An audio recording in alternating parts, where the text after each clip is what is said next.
The windows and doors on the Napanee Train Station are kind of unique in that they're 5 feet square, and then they have a little arched transom on top, and the doors are the same way. And I couldn't locate any pre-manufactured windows and doors that looked the same, so I decided to make my own. And I'm starting with a jig here. I just cut it out of a 6-inch square 1/4-inch plywood, and I marked 5 feet each way, or 5 feet, and put a line on each side of it. And that is the width of the windows and the doors. It's kind of interesting that the windows and the doors are all the same width, but the doors are 9.5 feet tall and the windows are 7.5 feet tall, but they're 2 feet off the ground. So I'm lucky I can use the same jig for both. I'm just putting a mark 2 feet up from the ground level, so that I'll have a spot to do windows and I'll have a spot to do doors. First off, I marked 1 inch from the bottom, so that I wouldn't be working right at the bottom of it. And I marked 2 feet up, and then I marked 9.5 feet up, so that I get my 7.5 feet total. Actually, in this case, I think I went 5 feet up because the windows are 5 feet square, and it's got a 2.5 foot transom on top. So they're drawing up a 2 foot line, and then my 5 foot line. And that's the window. Now I'm going to do my 2.5 foot line in the center, because there are 2 sashes on this. And then I have to mark my thirds for my stiles. There's 3 window panes top and bottom, so I have to mark that thirds. For some reason I had it stuck in my little old brain that it was 48 inches, and when I went to draw the lines, I said, that's not working right. So then I had to stop and think, 5 feet is 60 inches. So I went ahead and marked out 20 inches, 40 inches, 60 inches, and that gave me my proper thirds dimensions.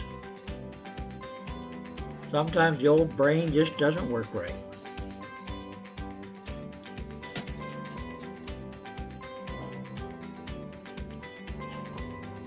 So now I've got it marked out 20, 20, and 20. And I got my sash in the middle.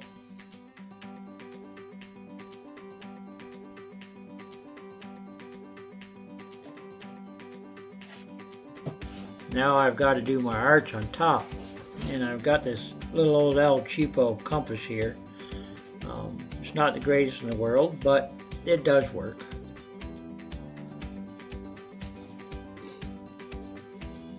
So I'm just double checking from each side to make sure I'm hitting in the center.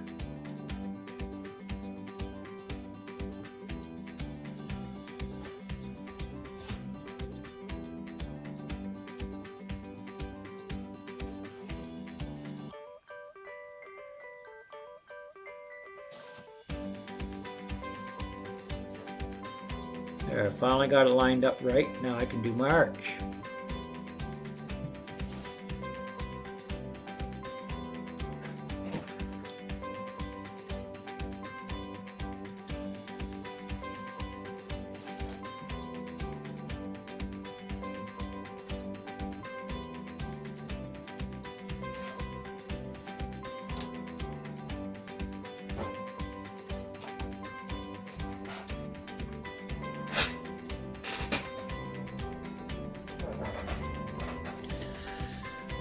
Now I'm going to use little blocks of wood for each side of the window. I made them 1/8 of an inch thick because that's how thick my trim piece is on the window, the exterior trim piece. The interior pieces are 1/16 of an inch thick. But I cut 2 pieces of wood 2 inches long, and it's just stuff I had laying around. So I'm using sandpaper here, of course, to smooth it down, make sure there's no slivers on it, got straight edges. And to glue this down, I'm using miter bond that I found at Kent Lumber. And it's the super glue and the actuator, which it really doesn't matter which super glue you use or which actuator, as long as they will work with each other. So I'm putting down the super glue on the base piece. Then I'm using the actuator on the piece there.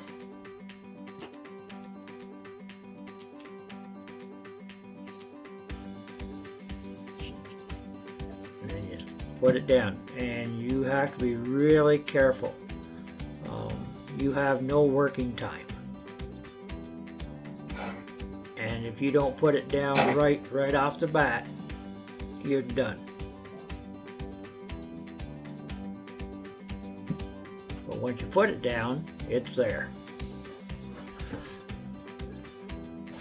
Now you'll see here, when I do this piece, I boo-booed.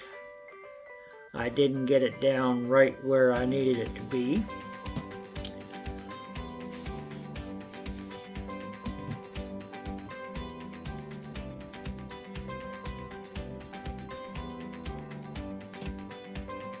And I'm going, uh-oh, it's stuck. Just that quick. So now I've got to get that bad boy off there. Oh, that's not good.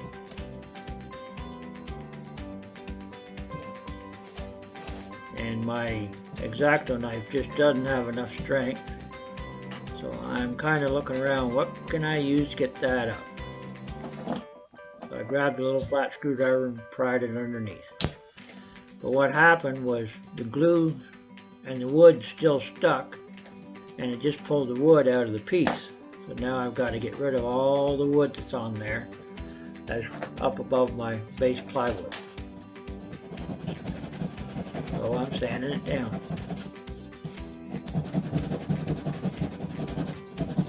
And I'm sanding it down.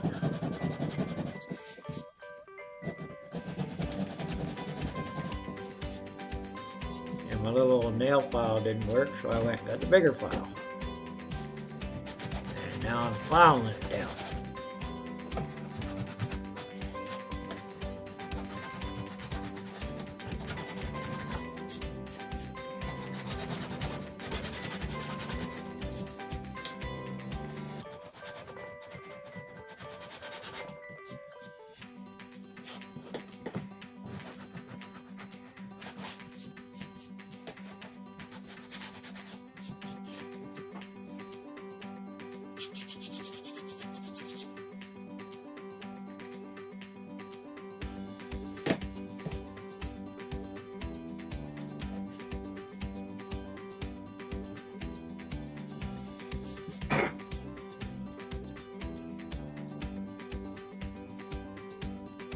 This time I put the glue on the piece of wood, and then I put the actuator on the base. It really doesn't make any difference which way you do it.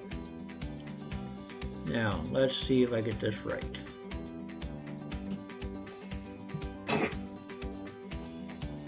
Okay.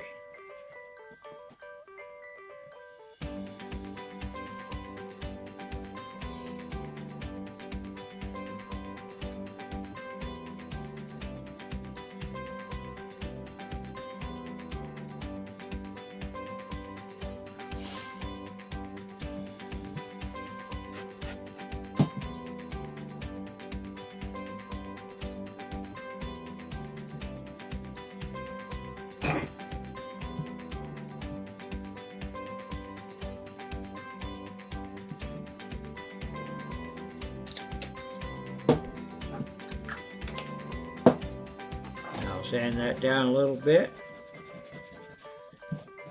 And by gosh, if you just saw that without seeing me making the boo-boo, you wouldn't even know I made a boo-boo.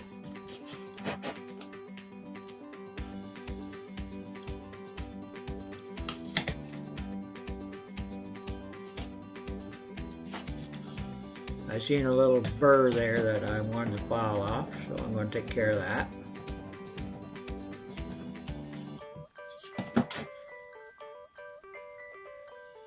There we are. I got each side down near the bottom.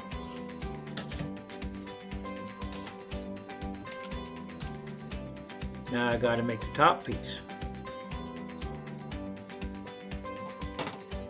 I'm just going to use the same pivot point to draw my arch on it, but my compass had moved, so I got to reset it. Then draw out my little arch.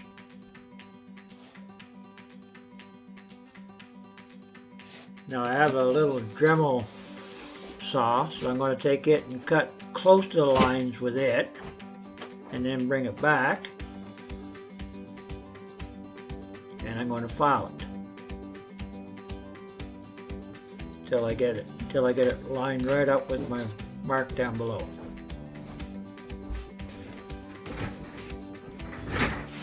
And then I'll file it. Then I'll file it some more until I'm satisfied that it's following my line.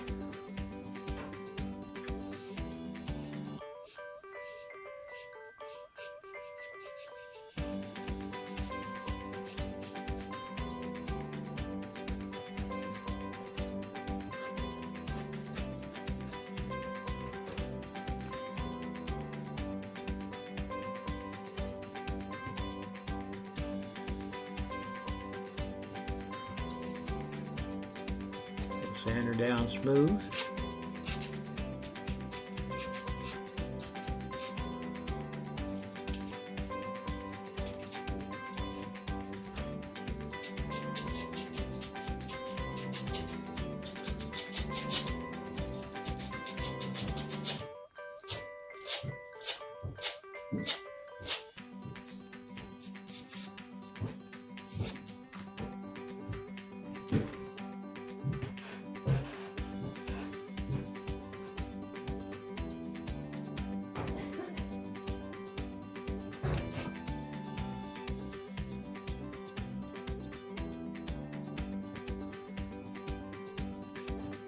I must be happy I'm doing a little more sanding.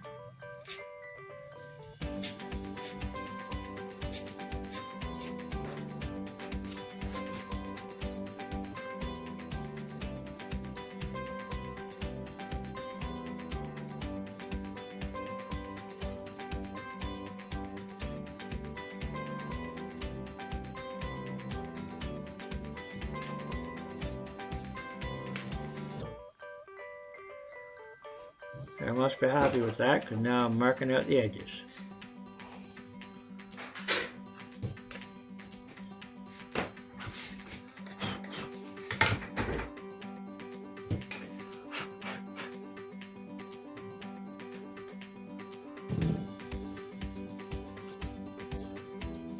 Now you'll notice that I put the piece upside down, that way I'll get the actuator on the back side.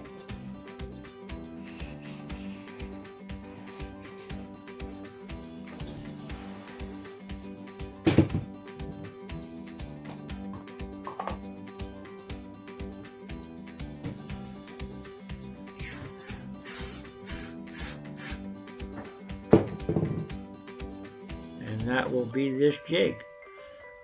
In the next video, I will show you how I build my window inside this jig.